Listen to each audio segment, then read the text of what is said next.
and I'm a born Muslim. My problem is that I practiced Islam when I was... Brother, first we request questions from the non-Muslims. Once all the questions from non-Muslims are over, inshallah, we'll give you a chance. Yeah, but I'm telling you my problem only. Okay. But you said you're Ahmad and you're a born Muslim. I am born Muslim. But now are you a Muslim or not? I'm agnostic. Oh, so now you have left the religion of Islam. Yeah, I'm confused. Okay, fine.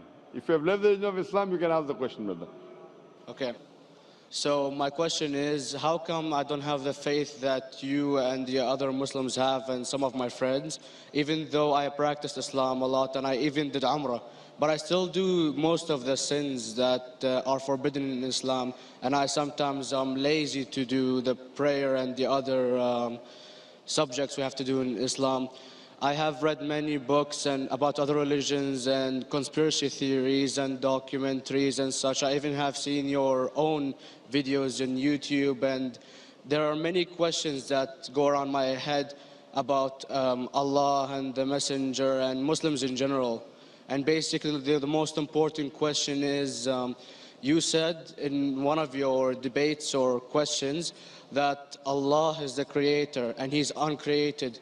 But I have realized, how can the uncreated exist? And if He exists, how can we notice Him? How can we see Him or hear Him or feel Him or know of His existence if He's uncreated in our own dimension or so? That's one of the questions. Brother Ahmed said that he is a born Muslim. He comes from Iraq. He read the Quran, he read the books, but he commits many sins. He believes maybe sometimes he's agnostic and he's lazy for praying.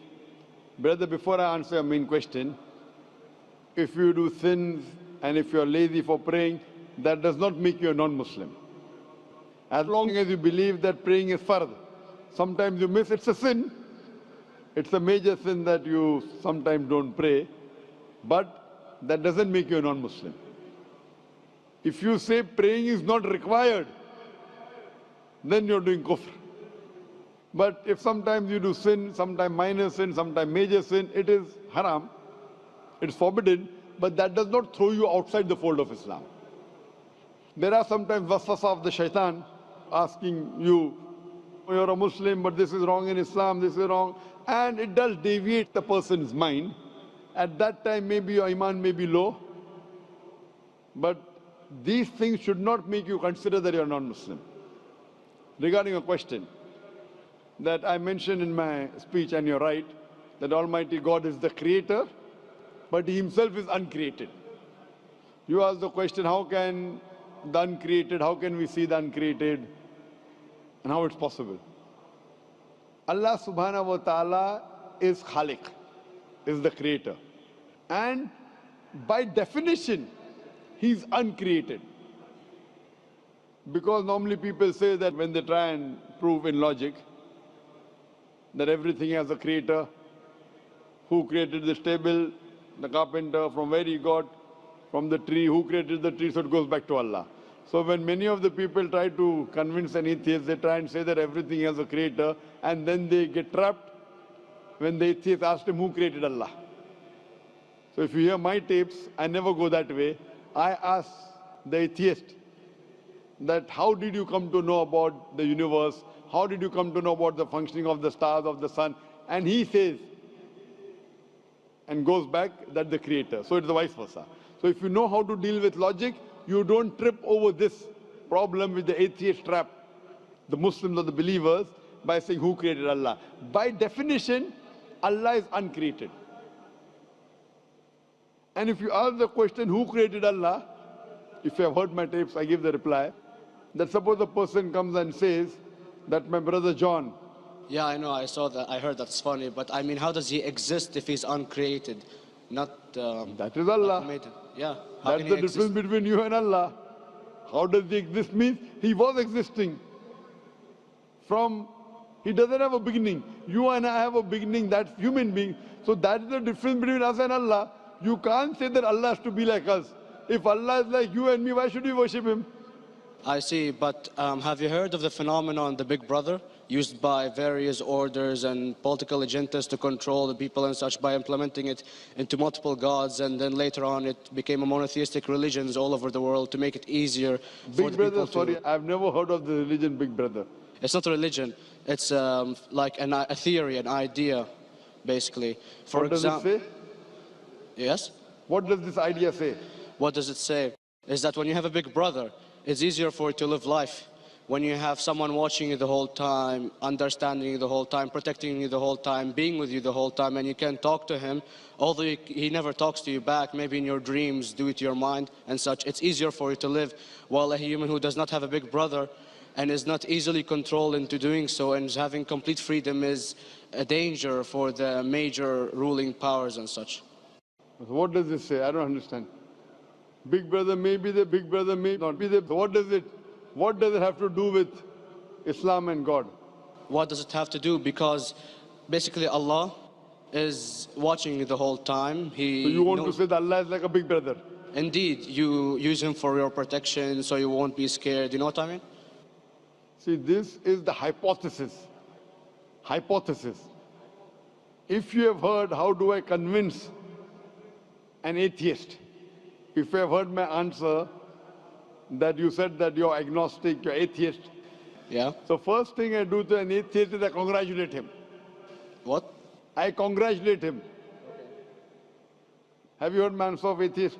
Yeah, you congratulate them and stuff. But I haven't seen your debates with the atheist. I just saw your answers on some questions. Fine, so you haven't seen the answer of atheist.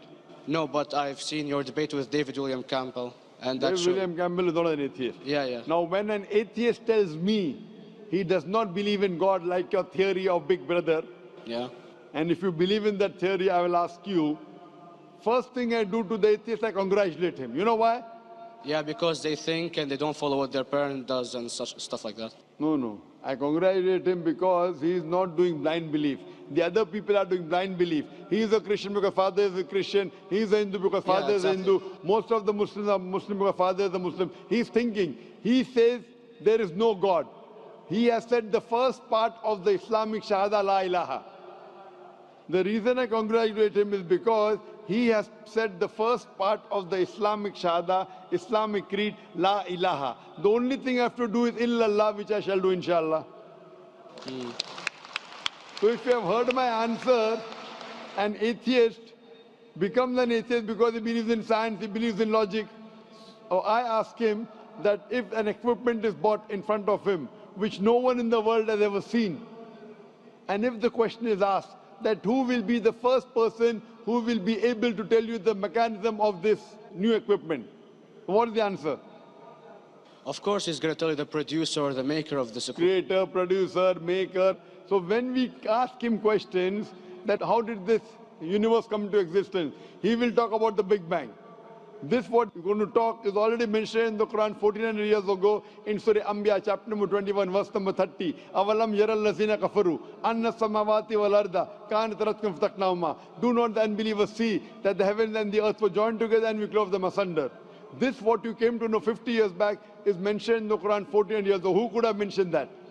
Well, in various civilizations in like 2000 or 5000 BC before Islam came or Christianity itself, there was various civilizations that are good in astronomy and they know more about our solar system than we do now, sadly. Brother, your knowledge of science is little, not in-depth. I do agree. There are certain things which were known as hypotheses. For example, we came to know, we were proved that the earth was spherical in 1577. I know that in 6th century BC, there were Pythagoreans who believed that the earth was spherical. But the same Pythagoreans who believed the earth was spherical also believed that the earth was the center of the universe, which is wrong. You show me one civilization which believes 100% what the Quran has mentioned.